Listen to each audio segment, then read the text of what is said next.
All right, Dave, I think we are live. All right. Well, thank you very much, everyone, for joining our webinar today between Absolve and Salesforce on Agentforce and Salesforce AI Demystified. I want to start off just by saying thank you. Thank you so much to our customers and partners and everyone in the ecosystem between Salesforce and Absolve. Thank you so much for all your support. We couldn't be here without you all. And thank you very much for taking the time to attend our webinar today. All right, so I'll start with the introductions. So my name is Rick Vugdeveen. I'm a principal solution engineer here at Salesforce, based out of Vancouver. Been with Salesforce for 6 years now, and it's been kind of an incredible ride to go and see how AI has transformed a company and is transforming industries. I should mention that I'm within the manufacturing, automotive, and energy vertical, so is the majority of the customers that I work with. Also a member of the AI Tiger team within Canada, which is a specialist team that responds as customers have AI-related use cases. So I'm very happy to be here and present a lot of material. Great. Thanks, Rick. And I'm David Braybrook. I'm the founder and CEO of Absolve. So Absolve is a certified Salesforce SI or Salesforce implementation partner. So our job really is to work closely with Salesforce to help to paint the vision of what's possible with the platform. We are been in the space for pushing 11 years now. We're a certified Agentforce and AI partner as well. Myself, so we are Toronto based. We do work across North America. Myself, I've been in the Salesforce ecosystem for about 13 years now. I started working at Salesforce, like with Rick, and I am also a certified Salesforce consultant myself.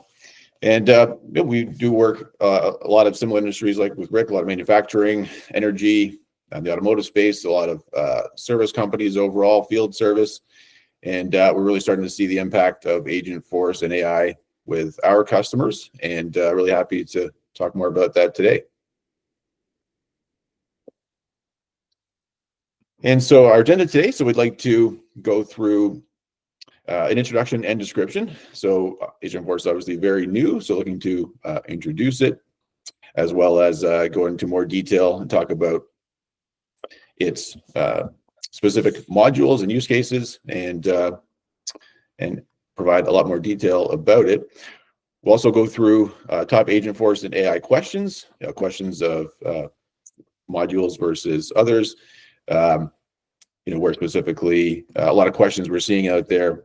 Talk a bit about those as well. Talk a little bit about our experience as Absolve, as a implementation partner in this space. So our experience with AI and Agentforce so far, and in the real world. And we have some time for Q&A. So certainly feel free to jump in with questions as we go, but we'll have time for Q&A at the end of the session as well. All right, awesome. So I'll kind of take things from here for the next few sections. So just to kind of note on the overall content and what we're trying to achieve with this session. So there's a lot of hype and a lot of content out there around Agentforce. And so I'm making a working assumption that chances are the majority of the audience here has probably heard about Agentforce already, but maybe you have questions coming out of that initial presentation that you might have seen, or video, etc. And so I'm only going to spend a little bit of time recapping Agentforce itself, and I want to go and spend the majority of the time here just going and addressing what I've heard is some of the most common questions. And through that, if there's additional kind of questions that you have, feel free to go and use the QA. Dave and myself will be monitoring chat, and so we're hoping to go and answer as many questions as possible. Just make things a little bit more clear, kind of around Agentforce. So fundamentally, Agentforce is about this kind of a question, right? What if your workforce had no limits?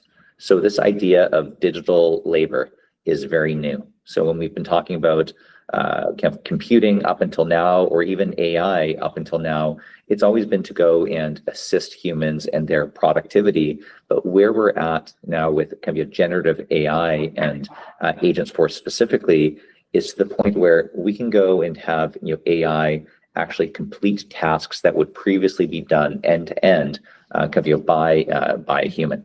So this is kind of what Agentforce is about. Agentforce is the culmination of all the work that Salesforce has been doing in AI for the past decade plus. So you may not know this, but Salesforce has many AI patents in predictive AI. We've been kind of a player in that space for many years. At this point, so Einstein discovery, a lot of the predictive kind of capabilities that we have within Einstein analytics. The overall kind of Einstein platform has been around for many years at this point. And we've also had a AI kind of research team that's been doing kind of R&D. So we both partner with the likes of kind of OpenAI and Anthropic and other large language model providers, and put in our own kind of AI capabilities can be layered on top, which is something that we'll kind of get to. So with Agentforce, how does Agentforce work relative to the rest of the Salesforce platform? So what we're doing is we're providing agentic kind of capabilities throughout the entirety of the Salesforce kind of customer 360. So it means that you can go and create both internal and external facing kind of agents that can take tasks end to end, or can go and work together kind of with humans, and that we're building this throughout the entirety of the Salesforce Customer 360 platform. So there's, if you're looking at Slack, for example, there's now Agentforce, within Slack that you can go and kind of interact with. Service Cloud, Sales Cloud have kind of Agentforce, and we're seeing this I'd say most prominently on the service side kind of right now. So if you're thinking about the experience that you have via kind of a contact center, or kind of looking up help help data, Agentforce is playing a huge role there. In fact, if you go to Salesforce's own help site, you'll see that that's entirely powered by Agentforce at this point, and we're seeing massive success there in terms of the majority of kind of customer kind of queries and requests are actually being served directly by Agentforce at this point in time. And kind of marketing, cloud side, you'll see that Agentforce is used for kind of creating marketing campaigns, creating content, refining kind of content. So this, in terms of the years that I've been at Salesforce, by far this is the fastest and most exciting innovation that I've seen in my kind of 6-year tenure. And in terms of working within technology, this is the most exciting time that I can think of, going back to when I first saw Steve Jobs reveal the iPhone many years ago, and kind of kicking off that mobile revolution. So this is a massive kind of revolution.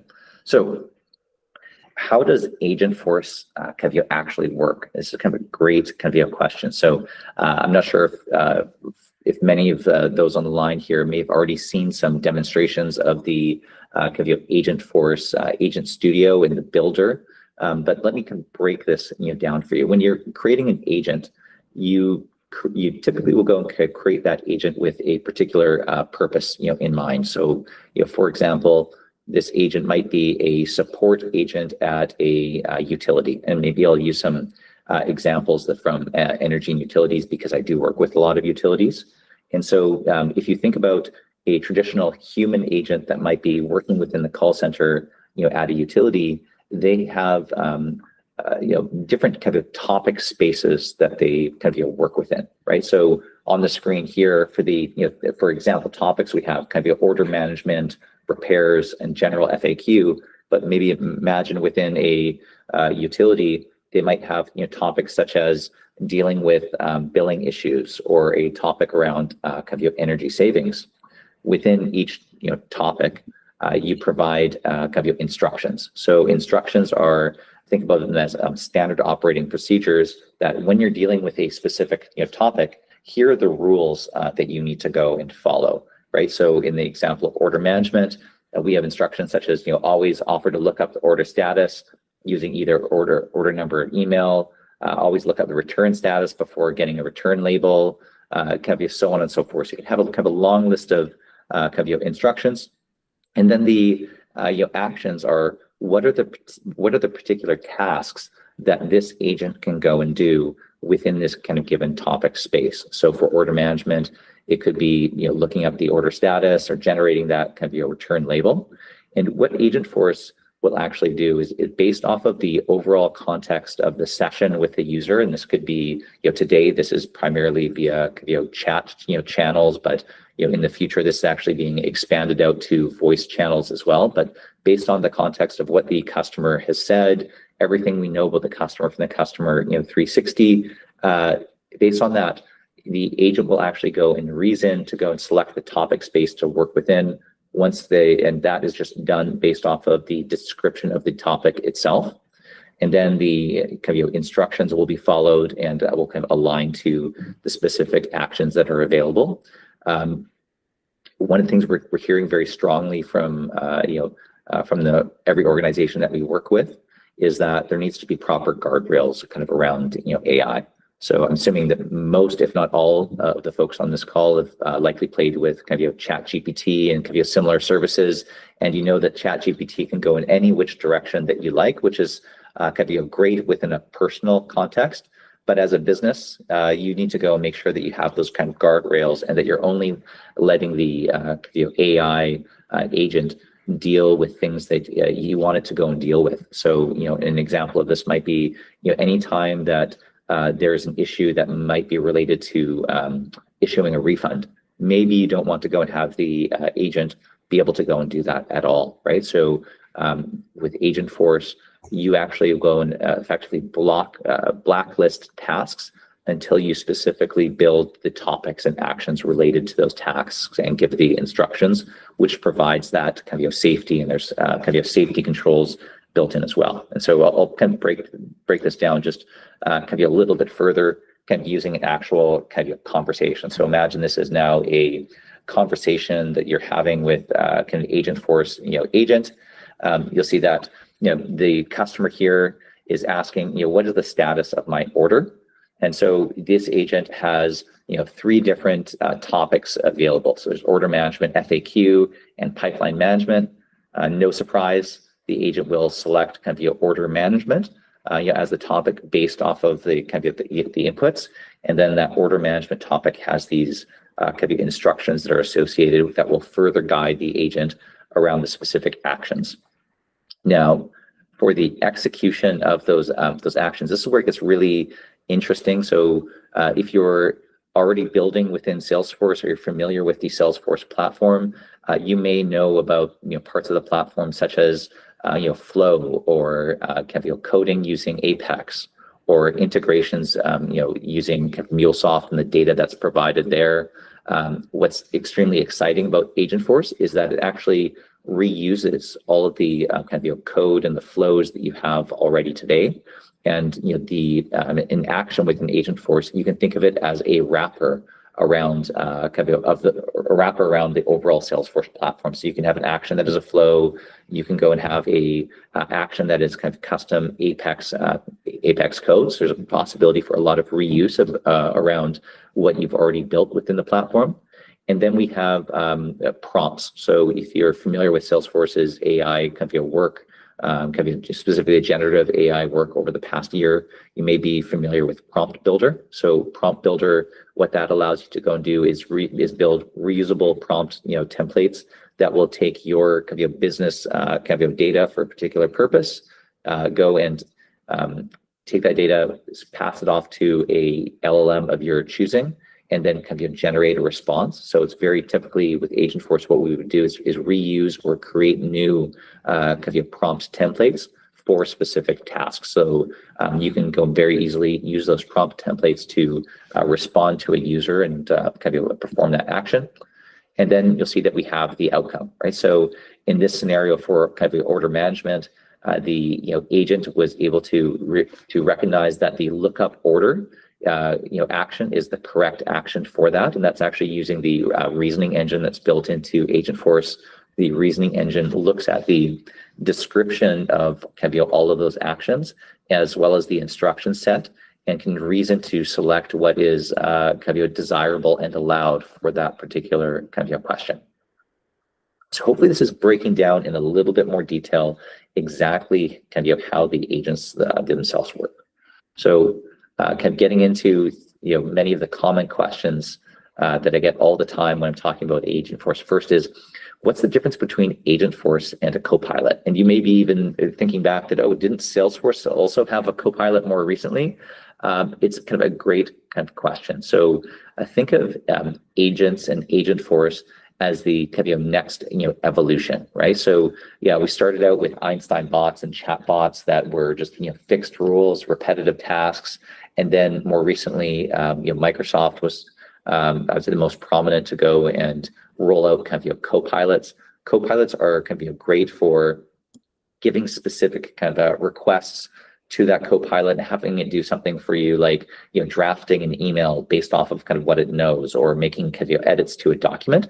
But what a copilot cannot go and do is understand the full context kind of your business, plan and reason, and then take steps kind of on your behalf. So a copilot is not going out, for example, and having a conversation with a customer about, okay, well, what is your kind of your orders that you have? What is your kind of customer history? Can I go and process return for this? Creating the shipping label, being able to go and switch kind of context fluidly as a human might do, and respond to questions kind of using an FAQ, and like having that all happen within a single session. Fully understanding the user and their context and taking action to actually fully take that that interaction from end to end. That is what an agent is, and kind of how it's different than kind of a copilot. And so we're very bullish on this. Early success is phenomenal, and with copilots, I would say that there's been a bit of a mixed kind of track record. They are kind of great for specific things like kind of drafting kind of emails, taking a first pass at things, but I'm sure that your experience has also been that you very quickly run into a wall with what you're able to go and do kind of with a copilot. So what is Atlas?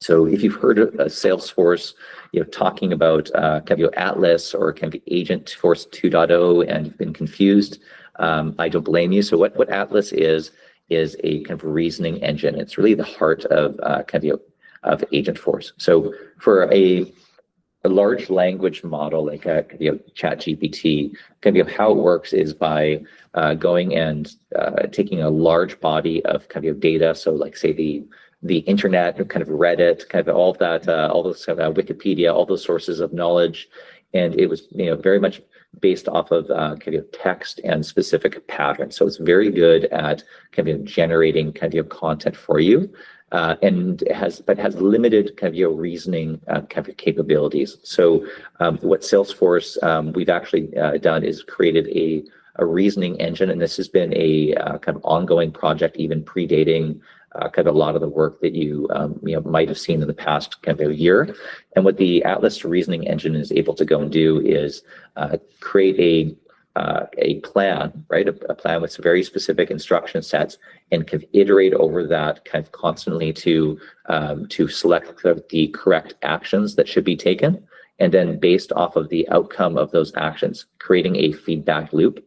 This is integrated with Data Cloud. So as we could create that metadata around all the interactions that customers have had with Agentforce, which ones have been the most successful, the Atlas reasoning engine will actually iterate over that data and continue to learn to improve upon itself.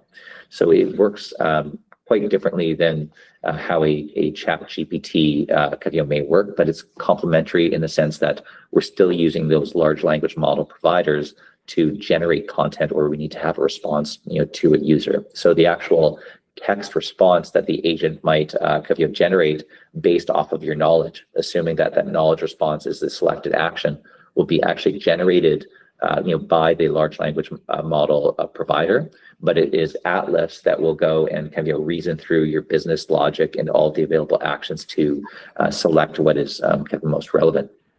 So hopefully that's that's making sense. And Dave, I'm not sure if there's any kind of questions that have kind of come through chat, at this point, but I'm happy to go and answer any further questions as they're coming up. Or Dave, if there's anything that you kind of want to add on any of this, feel free to jump in.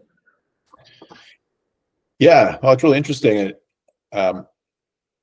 Wondering, a few questions in the chat, maybe around, are there, maybe we'll get to it later in the presentation, but some preliminary use cases that your team has been seeing most recently, or maybe some that Salesforce has been focusing on, kind of top of mind or fastest to value use cases that are?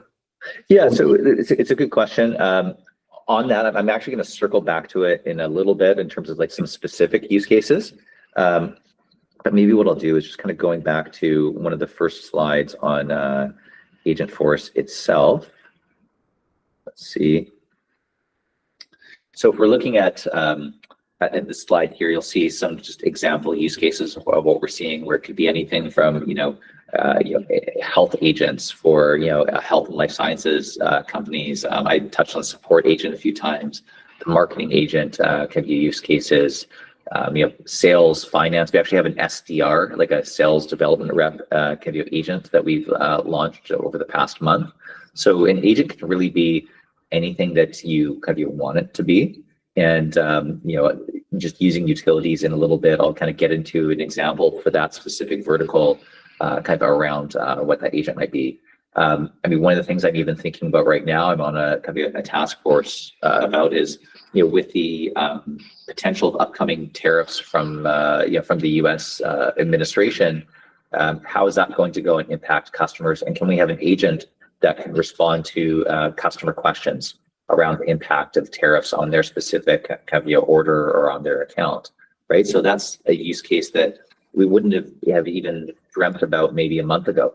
And we're able to go and create an agent around that, which is part of the power of this being just a general platform. You can create an agent for literally anything.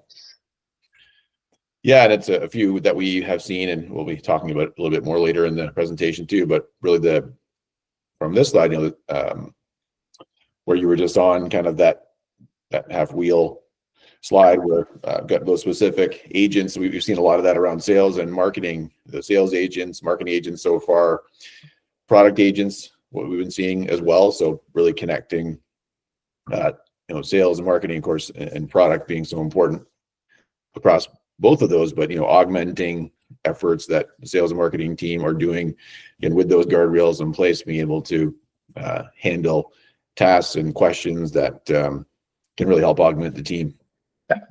Yeah, that's right. And we can just kind of continue to move on here. Another question I get is like, and I think we've already touched on this a little bit with the Copilot comparison, but what is an agent anyways? What makes an agent an agent? So there's 5 attributes that we typically talk about when we're talking about agents and what makes them an agent, right? So when you're creating an agent, these are the 5 things you need to go and think about. The very first thing is what is the role of the agent? So very similar to when you're creating a job requisition for human labor. Now, as we're thinking about digital labor, think about the role that you want that agent to go and take on. So, Dave, kind of building off the conversation we were just having, this could be a tariff advisor as kind of the role of an agent. It can literally be whatever role that you might hire for within the real world. And so, start off with going and building out the description of that role. So,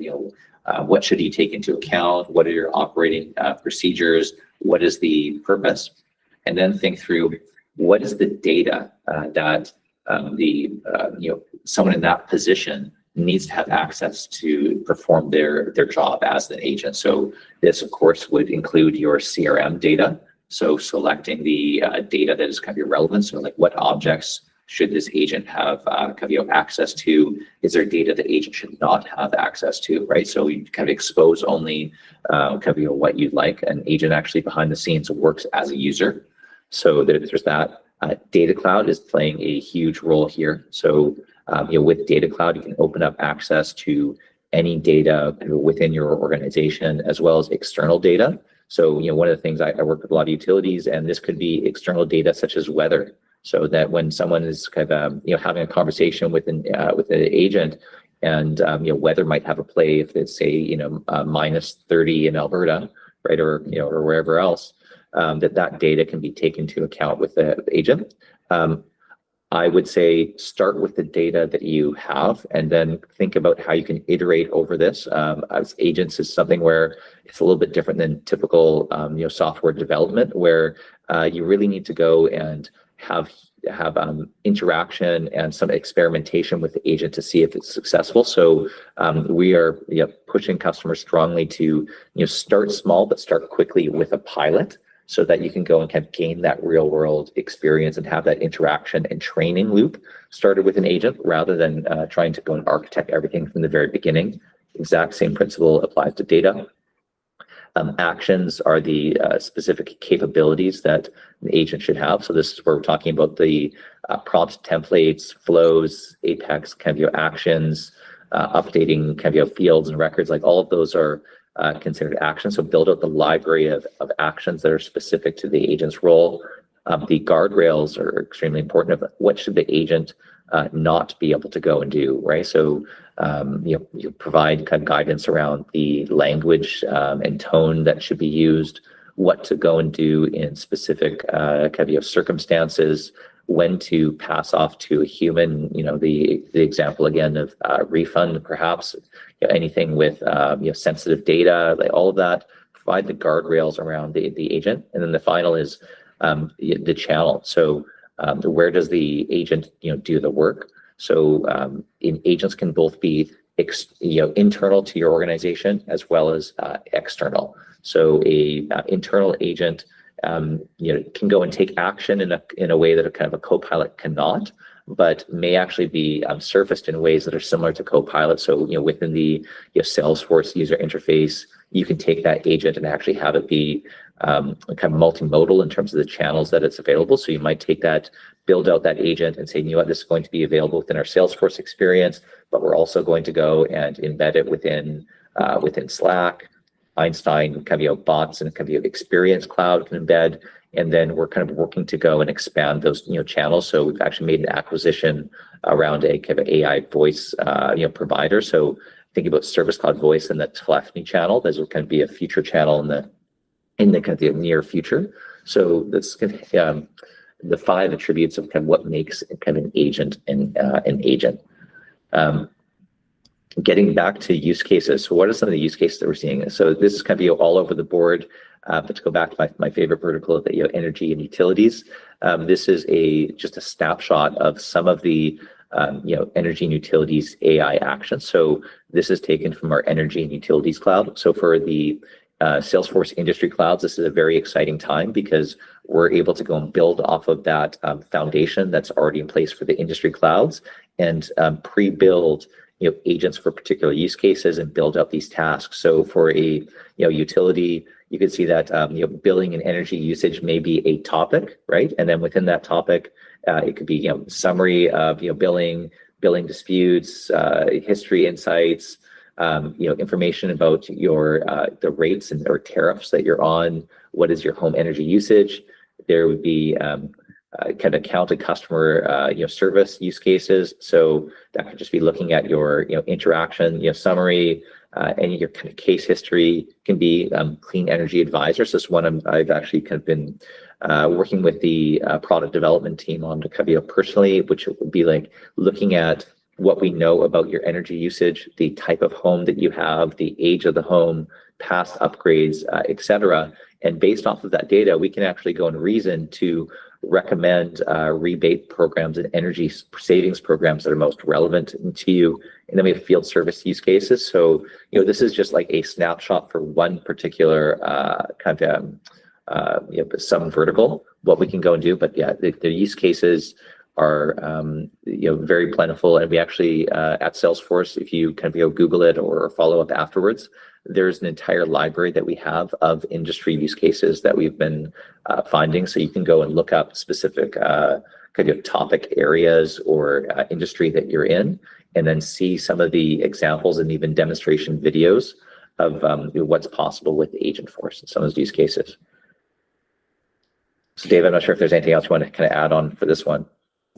Yeah, I was going to say it's so impactful when you look at, especially the customer service side of things. I think, we've seen a lot of these use cases with customers of ours, like a lot of our, doing field service projects with Salesforce for now 9 years.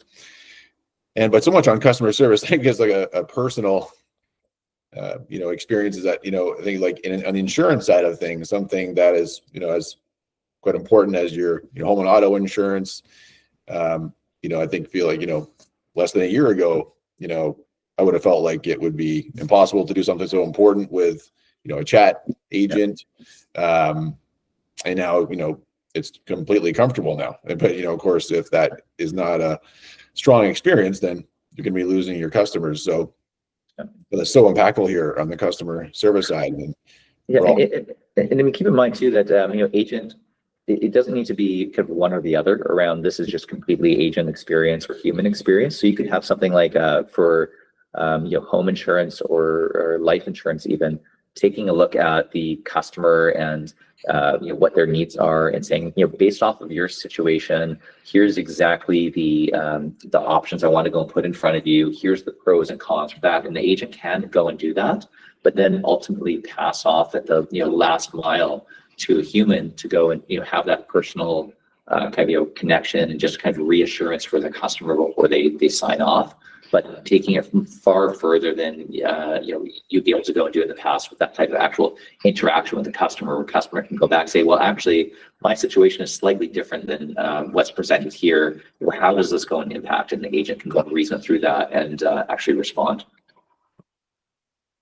All right, looking at time, there's still a lot more to go get through, so keep on going through here.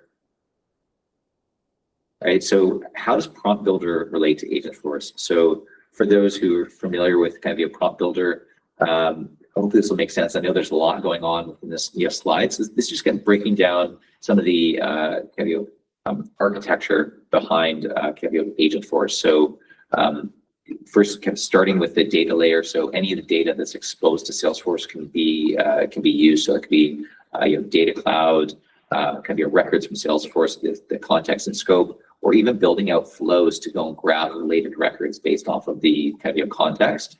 And then we have kind of that prompt within the middle. So a prompt builder is not going away. It's actually amplified in its importance. And you can still use prompt builder directly for things like kind of drafting an email, or you want to go and have a specific trigger that will go and hit a prompt and have the output.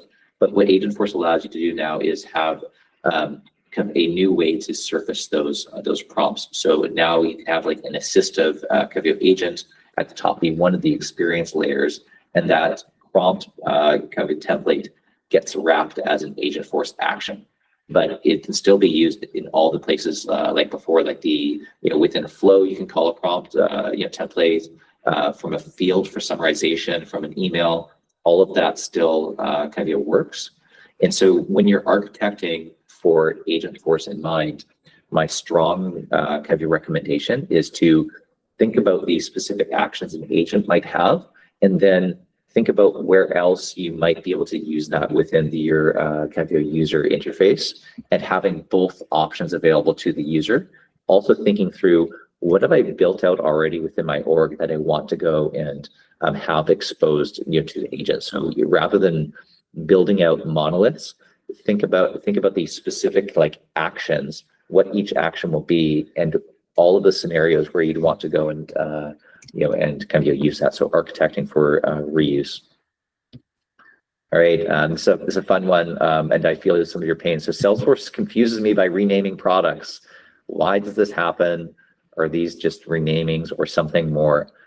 So this is a safe space. This is a AppSolve webinar, not a Salesforce webinar. So I understand some of the confusion that can come as being a Salesforce customers, and feel like sometimes there's just renaming of things all the time and would create confusion. So my apologies personally for that. But first thing is just achieving understandability and consistency with such a broad platform and product portfolio is extremely hard. And so what we try to go and do with renaming things is to reflect the evolution of a product and also make sure that within a broader portfolio, it makes sense. So, some examples of this, maybe I'll take the Data Cloud example. When we started building Data Cloud, we actually had no idea that it was going to become Data Cloud, right? So it started out as customer 360 kind of audiences and a very marketing focused product. So within the kind of marketing space, customer data platforms are kind of a known category or an emerging category. So we renamed customer 360 audiences to Salesforce CDP. Made sense to go and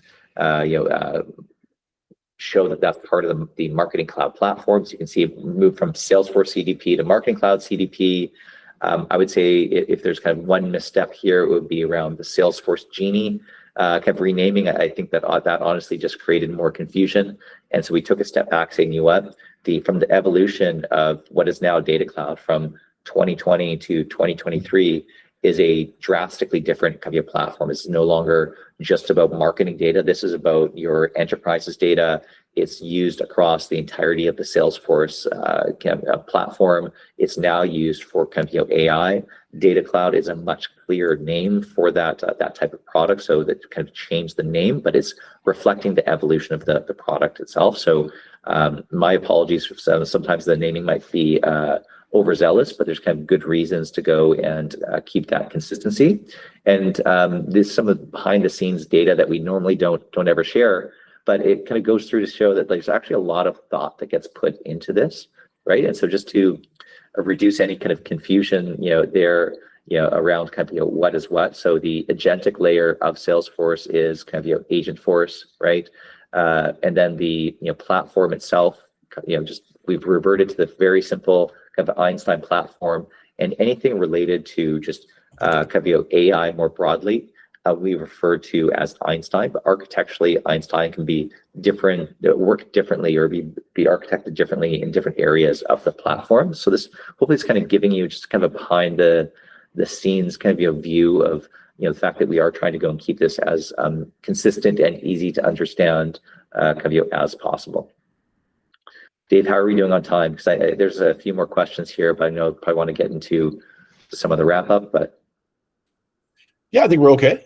All right, I'll keep on tracking then. So what is Einstein? Is a product or a platform? Does it compete with kind of Agentforce?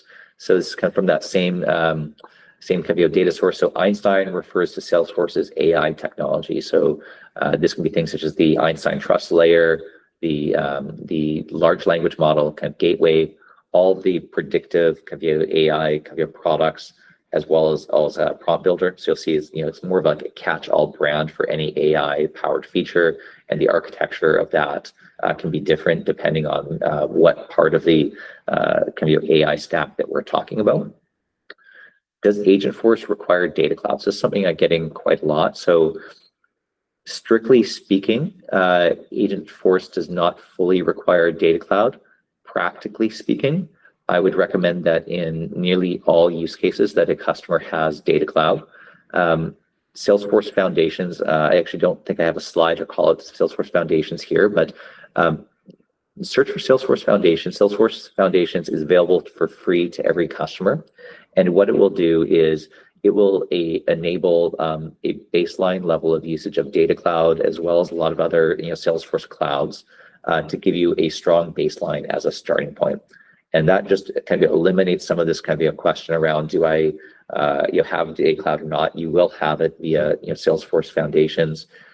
Where Data Cloud is used is for specific circumstances. So even if you're not, you don't have any of your data stored within Data Cloud, we still use Data Cloud for knowledge, right? So if you have Salesforce knowledge and you want to make that knowledge available to an agent, which most customers will, you use Data Cloud, for that. If you want to go and have a audit trail, on all of your Agentforce interactions and create that event log, which can be very helpful for debugging as well as for training of the agent, you need Data Cloud for that. So you want to go and have that. Semantic search is another one. So with Data Cloud, you can actually have a knowledge graph of all of your Salesforce data, as well as external data, and the agent can go and use like retrieval augmented generation to be able to go and populate the data that's most relevant to a specific interaction. You need Data Cloud for that. So Data Cloud is not a hard requirement for the for starting, but in most all cases you are going to run into Data Cloud requirements. So you may as well get Data Cloud enabled via Salesforce Foundations, and that will allow you to go and use a there's an initial amount of usage there that's for free, but if you need more than that, it does allow you to have a pay-as-you-go option for Data Cloud. Where can I find AI experts to help guide my strategy? That is a kind of a great question. Maybe Dave, for this one, I'll pass it over to you. Great, thank you, Rick. And yeah, so certainly we'd be an option to guide your AI strategy as a 11-year partner in the Salesforce space, again, as a SI system integrator, again, to help to paint the vision of what's possible with the platform. And then we're one of the certified organizations to go in and actually make those visions a reality. And where we have had experience with AI in Salesforce, actually really pushing 10 years, and that's really how long this journey has been for Salesforce. And as you mentioned, Rick, really started with Einstein, and so that really was some of the first iterations of AI capabilities within Salesforce. Throughout the iterations of Einstein, started to bring out a lot of predictive analytics, a lot of enhancements from that perspective. I think it was the Dreamforce before last, Data Cloud. So that was, as you alluded to, Rick, parts of the modules also, and so we have had experience with Data Cloud through that last year and a half, 2 years that it has been available in the platform. I've also been working on other AI integrations with Salesforce, which has been really interesting, really brought some compelling impact to the way we can deliver projects within Salesforce, as well as the kind of functionality we can provide to our customers. And of course, most recently, Agentforce. So this is very new, of course, and really introduced at Dreamforce this past year, so September 2024, but moving into experience with our customers on the specifically Agentforce also. And for us as a certified partner, very important for us to maintain certifications and expertise, certifications to go along with our expertise with our customers and with Salesforce customers. And so we are certified around Agentforce with Agentforce specialists on the team. Also, Data Cloud consultants, which was a certification, of course, still active, but was released with the announcement of Data Cloud and the way that it's been used to enhance functionality of the platform. And also AI associates and AI specialists as well. So we have really moved along with the platform and continued to have the certifications and the expertise as things have progressed. And so recent projects within AI and Agentforce, and some really interesting functionality and really interesting opportunity we've seen with customers who, especially those with any kind of complexity around their territories and lead routing. So if there's any challenges around the way that territories are set up, it could be within channel partner relationships. Perhaps there's a core centerpiece of the organization where leads need to flow into channel partners, or of course just with any organization where there may be some complexity around territories. Of course, a fairly higher number, larger sales team. So where leads need to be created, routed into the right rep at the right time. This is a recent use case with a customer of ours, and as we were setting up Salesforce, so specifically Sales Cloud and Marketing Cloud, as well as an integration to their ERP, they had said to us, well, we also want to see if you could tackle an issue we have around territory management, and that is that they had their territory lines weren't perfectly drawn through zip codes, and they sometimes even went through a lake. So we looked to solve that problem by utilizing this technology that we're talking about, and it's really been a really great win and a great use case. So we've been able to really supercharge data parsing. So if the lead might come in from web forms, and a lot of times it might come in as a body of an email, we've been able to take that information and route it to the right rep just about instantly using a subsection of information around, of course, the type of product, territory, and of course, anything around the ask, because moving that into quoting and hoping to be able to win business very quickly, but then using Marketing Cloud to be able to perhaps go back to someone who purchased something from us a year ago, maybe evaluated 6 months ago, didn't go ahead, being able to get back into those individuals and see if they can go ahead with working with us this time or again.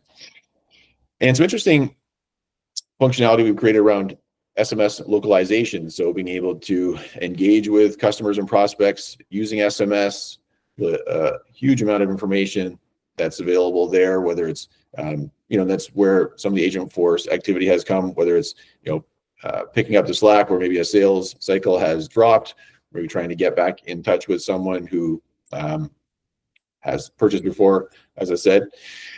And so localization being very important, wanting to reach out to that individual with the appropriate geographic information.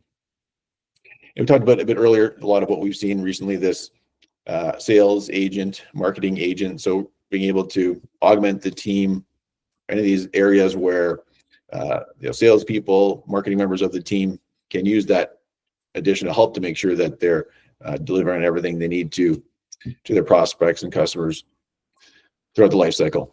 No, that's awesome. And just kind of building off of what you said, when working with Agentforce, given that it's so new, look for partners who such as Absolve that have the AI experience prior to Agentforce, as well as experience integrating data.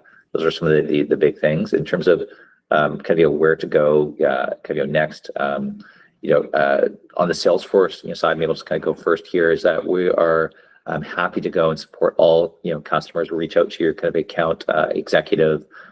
Solution engineers such as myself are available via Salesforce for kind of no cost to talk through things like what are the best use cases for kind of what you're doing. We have folks who can help calculate the return on investment of some of those use cases and measurement, and work hand in hand with partners around actually going and building out those pilots with you. And there's various ways that we can go and do this, but we're happy to go and provide some support for those workshops, some guidance around kind of the architecture and considerations based off our knowledge of the platform. We can also do things such as provide courtesy licensing and help with that kind of end-to-end support as you're rolling it out. And final kind of call out there would be for the Trailhead platform. So there's some phenomenal training content available on Trailhead. And then we also have the AI specialist certification. That's kind of a great starting point just to start dipping your toes into the water around what's possible. And so, David, I know that Absolve also has some introductory offers and ways that you can help support that process. Yeah, absolutely. So we have a link here, essentially starting with a introductory conversation, virtual call, to really move towards a lot of these items that you're talking about, Rick, and looking at an Agentforce readiness and looking at that pilot. So much of the readiness comes down to understanding the organization. And as you say, very important to analyze the best ROI and where best to start. Obviously working with Salesforce ourselves on these readiness assessments and pilots, and see what will be the best return on the investment. And I say link here to have a conversation around how we can take next steps with us and with Salesforce.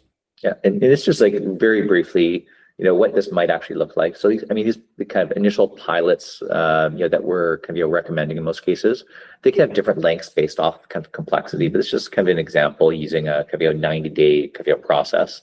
Typically, we'll start with just making sure that in the first stage, the AI, we're calling AI innovation workshop, is make sure that everyone understands what is actually possible with AI. And from there, once there's that understanding of the Agentforce platform, say, okay, well, what are the use cases that we think are possible and relevant to the organization, and then kind of whittling that down to the top 1, 2, or 3 kind of use cases.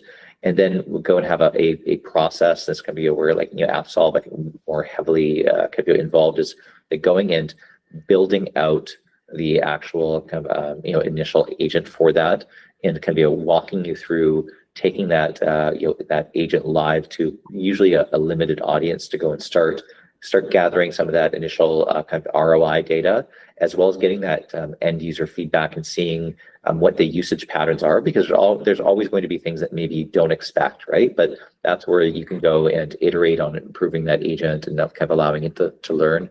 And then kind of wrapping up the pilot, usually we'll measure that against the initial success criteria that we created from the start.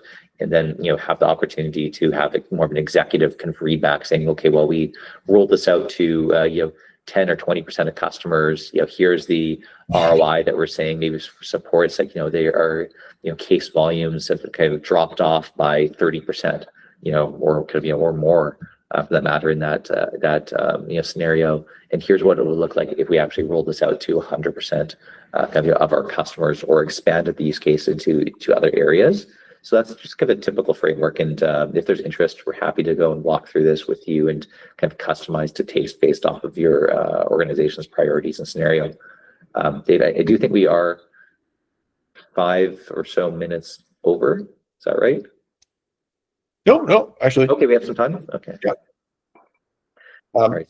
So if there's any kind of Q&A, I'm not sure if there's, I haven't been monitoring chat for the past bit, so I'm not sure if there's any Q&A, or if anyone wants to come off mute, we're happy to answer questions. Yes, and I guess there was a question from the chat, and I guess the great thing is we had a lot of Q&A embedded in the presentation, so I appreciate embedding that in too, Rick. A question from the chat, though. I think an exciting announcement was that Salesforce announcing Agentforce 2.0 just before Christmas, and the question here is just wondering if you could speak to major differences between 2.0 and what was released previously at Dreamforce in September, and if really 2.0 is everything we've reviewed, or is there additional? Great question. So I said that the biggest change with Agentforce 2.0 has been the Atlas reasoning engine. So when Agentforce first launched back in September, there was a few select enterprise customers where we had a prototype of the Atlas reasoning engine in place, but it was not available to all Agentforce customers. So we actually took the learnings and from those rollouts, which were very successful. And Agentforce 2.0 is when we embedded the Atlas reasoning engine. The other larger announcements around Agentforce 2.0 is that we've kind of rolled out additional pre-packaged agents, right? So as we see use cases that we think are reusable and generally applicable, that we will go and pre-build an agent that's kind of a starting point for that task. And so the sales development rep agent was not available, and so it's until Agentforce 2.0 launched. And just in general, regardless of what the version names are, we're actually iterating incredibly fast on Agentforce. So rather than the usual cadence of 3 releases per year, we're actually going and rolling out new enhancements kind of on a monthly cadence with Agentforce. So I'm seeing things all the time around even new APIs that are available for developers that we're launching this month that are new even since the 2.0 launch. So there's just very fast iteration happening, even faster than the typical release cycles. Oh, that's fantastic. Thanks very much. Well, if anyone would like to come off mute and ask a question, please feel free. Because we're a little bit past time now, but I'm not seeing anything else in the chat at the moment. So I guess with that, then I want to say thank you very much for everyone for joining. Thank you very much, Rick, for taking the time and having so much detail for us. This has been fantastic. Really appreciate it. I hope this was helpful. I mean, the original kind of goal going into this is let's try to go and dive a little bit deeper than some of those introductory webinars and answer some of the questions that we're having. If you have other questions, absolutely don't hesitate to go and reach out to David or myself. We'll either answer directly or use us as a resource to go and get to the right folks to find the answers for you. We know that this space is evolving very rapidly, and it's incredibly exciting in terms of the impact that's possible. So we'll kind of enjoy everything that we can go and do to help you out at this point. So thank you so much. That's great. Thank you. All right, take care now. Bye.